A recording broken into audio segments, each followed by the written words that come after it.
हमारा यह कार्यक्रम बिफोर दी गवर्नर है। बिहार सरकार गवर्नर के माध्यम से केंद्र सरकार को हम अपनी बातों को कहना चाहते हैं। एक बात। दूसरी बात है, जो केंद्र की जो सरकार है वो केरल एक प्रांत है जहां लेफ्ट डेमोक्रेटिक फ्रंट की सरकार है, इलेक्टेड सरकार है। उस चुनी हुई सरकार को वो अपदस्थ करना चाहते हैं और वित्तीय घेराबंदी करके उसको जो केंद्र से जो मिलना चाहिए उसको उन्होंने बंद कर दिया है। धर्म को राजनीति से जोड़ करके आप भारत को कहाँ ले जाना चाहते हैं?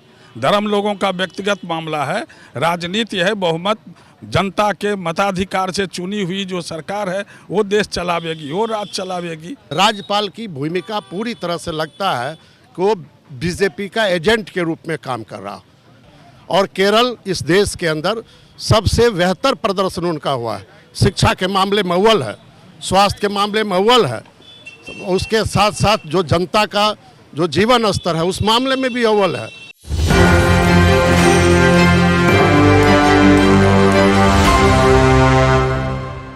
नमस्कार, मैं नंदन, आप देख रहे हैं न्यूज़ 24 देखिए गर्दनीबाग धरना स्थल पर इस वक्त मौजूद हैं और हमारे पीछे आप देख सकते हैं विजुअल के माध्यम से आपको पहले दिखाते हैं कि हाथ में लाल झंडे लेकर सीपीआईएम के तरफ से समर्थक जो है वो आए हुए हैं और धरना दे रहे हैं गर्दनीबाग धरना स्थल पर आज के दिन। यानी कि आपको बताते हैं, हमारे साथ कुछ लोग जुड़े हुए हैं, उनसे हम पूछेंगे सबसे पहले कि गर्दनीबाग धरना स्थल को चुनने का कारण क्या था। आखिर गर्दनीबाग धरना स्थल आप लोग इतनी बड़ी संख्या में क्यों आए और कहाँ से आए और कारण क्या है? जी, गर्दनीबाग यही स्थल बनाया गया राजनीतिक प्रतिरोध और कार्रवाई का। कहीं पटना में दूसरा कोई जगह नहीं जहां आप जा सकें।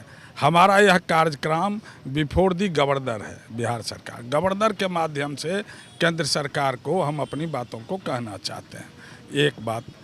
दूसरी बात है, जो केंद्र की जो सरकार है वो केरल एक प्रांत है जहां लेफ्ट डेमोक्रेटिक फ्रंट की सरकार है, इलेक्टेड सरकार है। उस चुनी हुई सरकार को वो अपदस्थ करना चाहते हैं और वित्तीय घेराबंदी करके उसको जो केंद्र से जो मिलना चाहिए उसको उन्होंने बंद कर दिया है। नंबर एक बात। दूसरा, जो हम अगर वित्त कहीं से लोन लें जो उसको रिपे करेंगे उस पर उन्होंने रोक लगा दिया। जो विकास संबंधी काम है उस पर उन्होंने रोक लगा दी है, माने सरकार को पंगु बना दिया। एक है।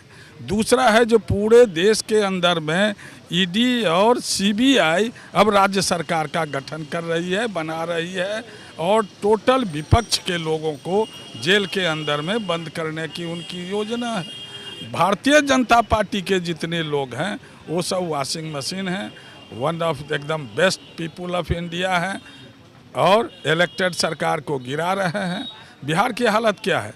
बिहार में जो पूर्व बिहार के मुख्यमंत्री, वर्तमान मुख्यमंत्री, अब इनको क्या कहिएगा? इनके राजनीतिक समझ को क्या कहिएगा? कहाँ है पॉलिटिक्स?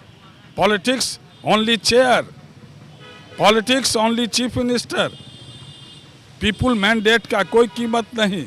तो इधर से उधर, उधर से इधर करके बिहार की प्रतिष्ठा को उन्होंने चाहते हैं कि लोग अपने मत से जिनको चुनते हैं वो यहाँ पर दूसरे पायदान पर है और पहले पर वो आती है कि कुर्सी से प्यार ज़्यादा है। ज़्यादा पे यही है, फैक्ट है, यही सत्य बात यही है। और नीतीश कुमार इसी को रिप्रेजेंट कर रहे हैं। समूचा देश में बिहार की प्रतिष्ठा को उन्होंने कमज़ोर किया है। भारतीय जनता पार्टी आने वाले समय में उनको निगल जाएगी, ये बात आप समझिए, निगल जाएगी, वही रास्ता है। इनको सरेंडर करना पड़ेगा, इनको सांप्रदायिक शक्ति के सामने में अपने को नतमस्तक होना पड़ेगा।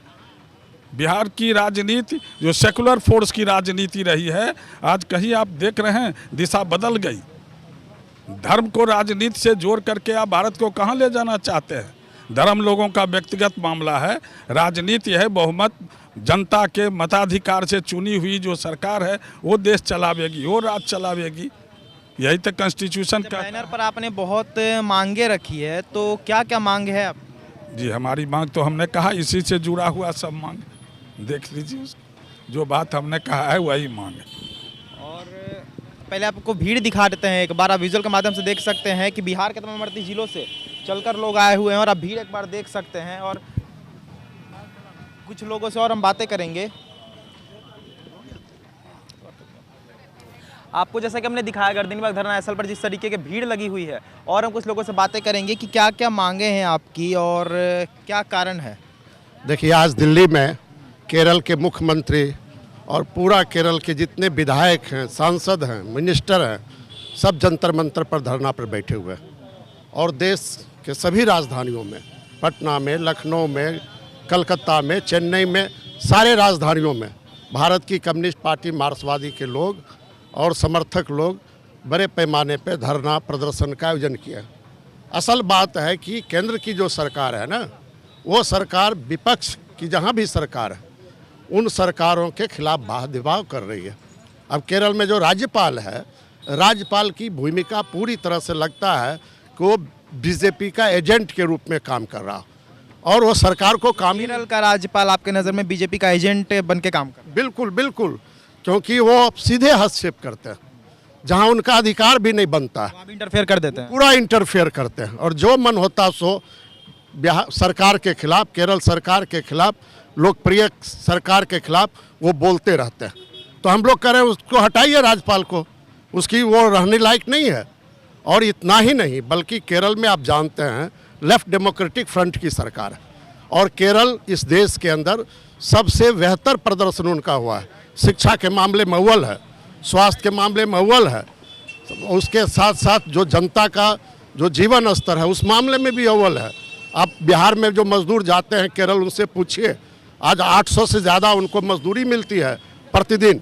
इतना डेवलप राज्य केरल है जहाँ की सभी को सरकार, जिनके पास आवास नहीं, आवास देने की तरफ कदम बढ़ा चुकी है। उस सरकार को अपदस्थ करने के लिए, अस्थिर करने के लिए, कमज़ोर करने के लिए वित्तीय संकट भी पैदा कर दिया। जो उनका हिस्सा बनता है, जीएसटी में हिस्सा बनता है, वो भी उनको नहीं दे रहे हैं।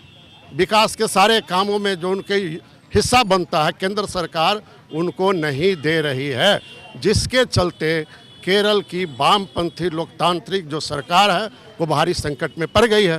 तो इसलिए केंद्र का भेदभावपूर्ण जो उनकी नीति है और ये तानाशाही जो प्रवृत्ति नीति है, इसके खिलाफ हम लोग आज यहाँ पे बैठे हैं। और हम कब तक इरादा है बैठने का? एक दिवसीय है? एक दिवसीय है पूरे देश में। हम लोग केरल की जनता के साथ, केरल की सरकार के साथ हम एकजुटता का इजहार करते हैं। तो जैसे कि आपने देखा, जो भी कारण था हमने बातचीत की, और विजुअल में आप देख सकते हैं कि आखिर क्यों बिहार के तमाम जिलों से चलकर सीपीआईएम के समर्थक जो हैं आज आकर गर्दनीबाग धरना स्थल पर धरना दे रहे हैं। तो ये थी आज की रिपोर्ट। बाकी ऐसे और तमाम खबरों के लिए हमारे साथ बने और देखते रहेंगे 24। मैं नंदन के साथ, धन्यवाद।